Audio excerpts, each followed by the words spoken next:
Tacos. তোমরা কি এই তাকোস ডিশটার নাম কোনো দিন শুনেছ? আমিও ফার্স্ট টাইম শুনলাম আর ফার্স্ট টাইম বানিয়ে ফেললাম।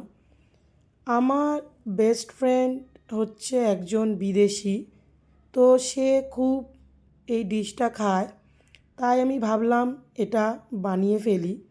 দেখো, এইটা বানানোর জন্য আমি একটু আটা নিয়েছিলাম আর অল্প ময়দা আর সামান্য তেল আর একটু নুন দিয়ে যেরকম রুটি বানাই ওরকম করেই মেখে নিয়েছিলাম।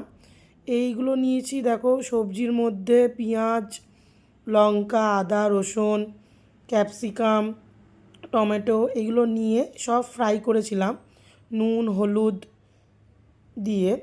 ফ্রাই করবার পর আলুটাকে একটু সেদ্ধ করে ওর মধ্যে দিয়ে সেটাকে আবার ফ্রাই করে নিয়েছিলাম। দেখো, এটা উপরে পানির দিয়েছি। এটা দেখো চিজটাকে গ্রেট করে নিয়েছি। দেখো, এটা টাকোসের মধ্যে দিতে হবে। দেখো, এবার টাকোসটা তৈরি করব। আমি রুটি মানে পারাঠা যেরকম করে তৈরি করে সেরকম করে পারাঠা আমি প্রথমে ভেজে নিয়েছিলাম, তারপর সস দিয়েছি, তারপর আলুর পুরটা দিয়েছি, উপর দিয়ে চিজ দিয়ে দিয়েছি।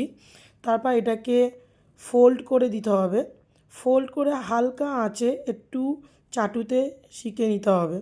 দেখো, আমাদের টাকোস রেডি। তোমাদের এই ছোট্ট ভিডিওটা কেমন লাগলো অবশ্যই জানিও, আর তোমরাও এটা বানিয়ে খেয়ে জানিও যে কেমন লাগলো তোমাদের এই নতুন রেসিপিটা। Okay friends, bye, take care, keep smiling and happy women's day to all.